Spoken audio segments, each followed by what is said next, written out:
Hello friends, कैसे हैं? उम्मीद करता हूँ आप सब लोग खैरियत होंगे। आज भी एक और इंटरेस्टिंग टॉपिक के साथ आया हूँ।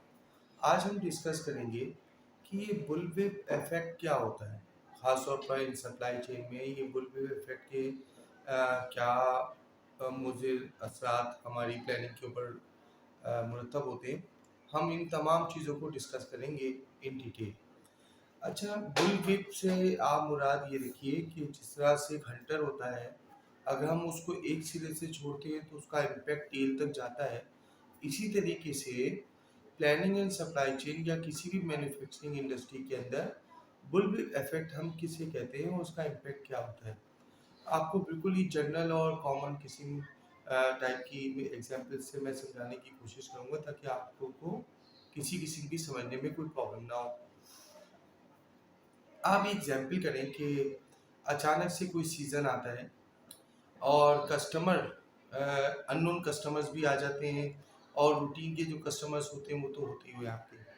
अच्छा, आप देखें, अगर आप एक मैन्युफैक्चरिंग इंडस्ट्री हैं तो आप अपना स्टॉक किसको देते हैं? जिस तरह से मैं अपनी पिछली वीडियोस में बता चुका हूँ आपको। आप as a max manufacturer stock transfer करते हो आप अपने डिस्ट्रीब्यूटर को। फिर डिस्ट्रीब्यूटर आपका स्टॉक ट्रांसफ़र करता है सब डिस्ट्रीब्यूटर को, फिर सब डिस्ट्रीब्यूटर होलसेलर को, होलसेलर रिटेलर को और रिटेलर से फिर कंज्यूमर। अब मैटर यहाँ पर ये हम देखेंगे कि जो आपके रिटेलर का एक कस्टमर है जो कि रूटीन का कस्टमर है और आपकी चीज़ें रूटीन बेसिस के ऊपर लेके जाता है, सॉरी,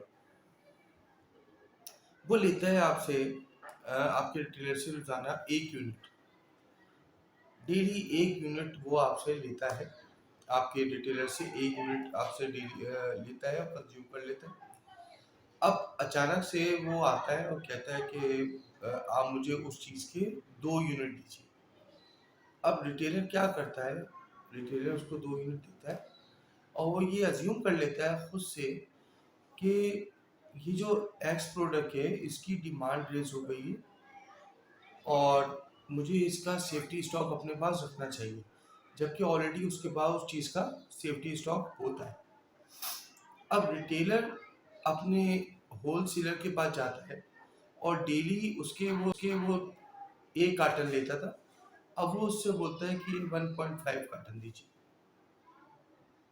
1.5 क्यों? क्योंकि उससे उसके कंज्यूमर ने एक दफ़ा एक पीस ज़्यादा ले लिया।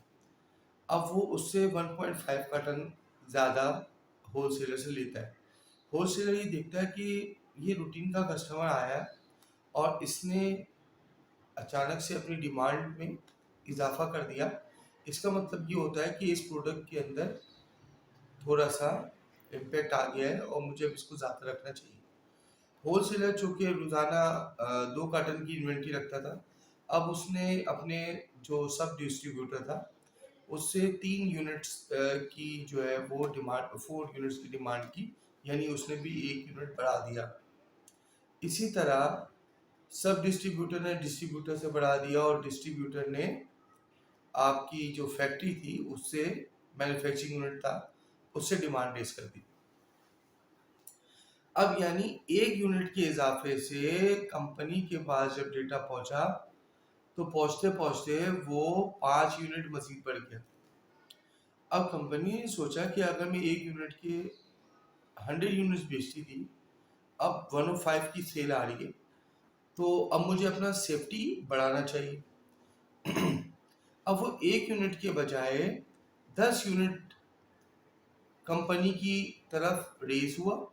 फिर कंपनी ने उसकी और सेफ्टी बनाई, यानी उस कस्टमर के हल्के से एक्शन, यानी लिटिल एक्शन से एक बड़ा एक्शन सामने आता है मैन्युफैक्चरर एंड पे। और मैन्युफैक्चरर उस यूनिट को, यानी उसके पास जो एक्चुअल उसकी लिफ्टिंग हुई थी वो सिर्फ 1 यूनिट की हुई थी और मैन्युफैक्चरर ने उसके 10 यूनिट एक्सेस बना लिए। आपने देखा ये बुलविप इफेक्ट, यानी वो शुरू होता है कस्टमर की लिटिल चेन से और एंड होता है मैन्युफैक्चरर एंड पे। अब मैन्युफैक्चरर एंड पे भी वो एंड नहीं होता, मैन्युफैक्चरर अपने सप्लायर से मजीद रॉ मटेरियल, मजीद पैकेजिंग मटेरियल बनाने का ऑर्डर देता है।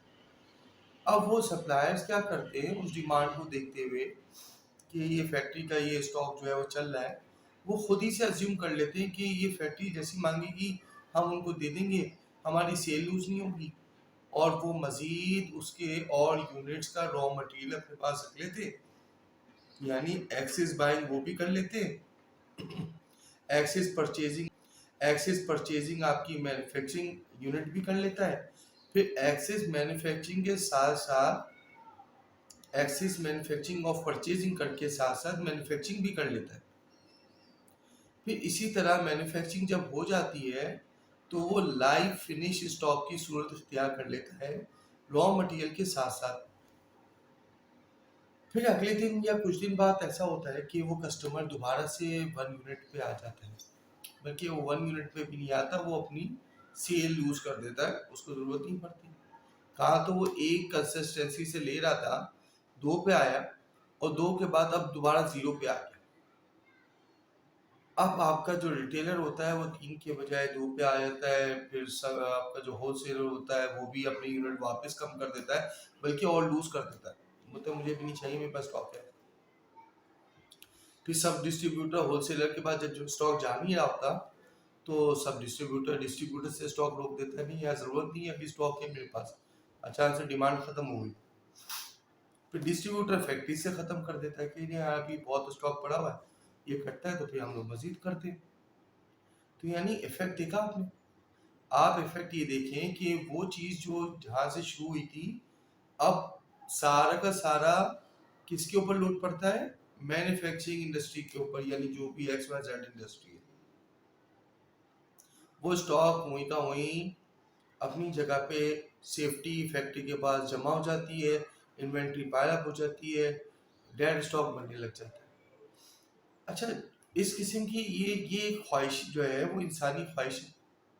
इंसान चाहता है कि उसको अच्छे से अच्छा मिले और ज़्यादा से ज़्यादा मिले, और हम ज़्यादा से ज़्यादा मुनाफा कमाएं और नुकसान ना हो। ये एक इंसान की फितरत है, हमारे ये फितरत है।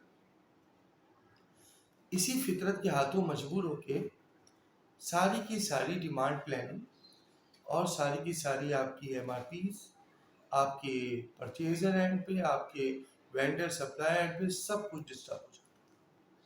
और जबकि वो टेम्परेरी जो है वो यूनिट आपका जो है ना वो बिका होता है और उसका कोई ट्रेंड नहीं होता, जस्ट वो एक सीज़न होता है या कोई स्पेशल इवेंट होता है, उसके बिहाफ पे वो चीज़ बिक जाती है।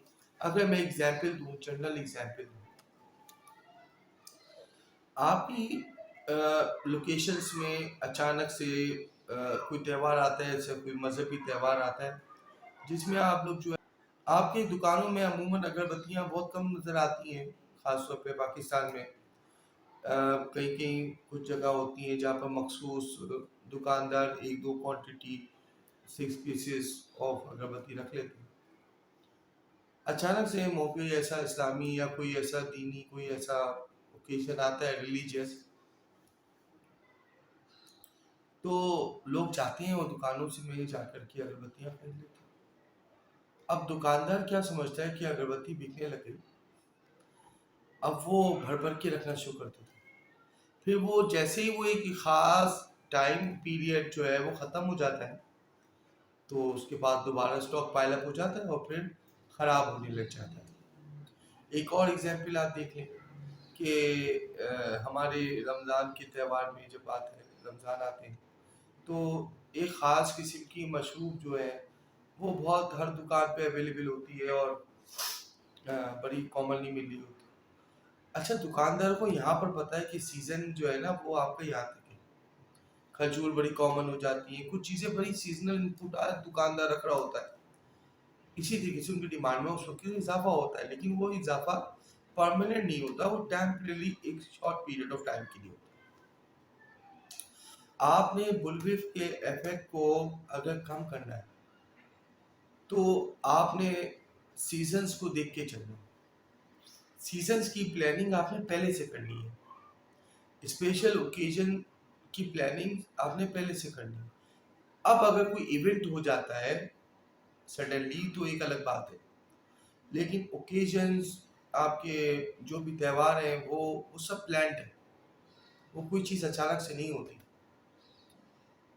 तो आपने एक्स्ट्रा ऑर्डिनरी एक्साइटेड नहीं होना। अगर आप एक्साइटेड हो जाएंगे और आपकी लक ने साथ नहीं दिया या उस वक्त कोई और प्रॉब्लम आ गया, फिर आपकी प्रोडक्ट अगर उस प्रोडक्ट में कोई गवर्नमेंट की तरफ से सैंक्शंस आ गए तो आपके लिए तो प्रॉब्लम हो जाएगी। तो सबसे पहले आपने एक्साइटेड नहीं होना और आपकी जो एक्चुअल डिमांड है उसको देखते हुए चलना। अब अगर मैं ये कहूँ कि आपका जो कस्टमर है, एंड कस्टमर, उसने तो सिर्फ आधा यूनिट बढ़ाया था, आधा या 1 यूनिट बढ़ाया था, लेकिन आपकी डिमांड में 10-10 यूनिट का डिफरेंस क्यों आ गया? क्यों आ गया? क्योंकि आपकी चेन बहुत बड़ी थी। हो सकता है आपसे कोई शख्स काम सीख के उसको एम्प्लॉयमेंट, उसकी जो बेरोजगारी थी वो ख़त्म हो जाए, अनएम्प्लॉयमेंट ख़त्म हो जाए उसकी, वो मुआशरे और सोसाइटी के लिए एक अच्छा इंसान बन सके। मैं उम्मीद करता हूँ आज का डिस्कशन हमारा बड़ा पॉजिटिव और फ्रूटफुल रहा होगा। बहुत शुक्रिया अपना और अपने जानने वालों का, हर एक का बहुत ख्याल रखिएगा। बहुत शुक्रिया, थैंक यू सो मच।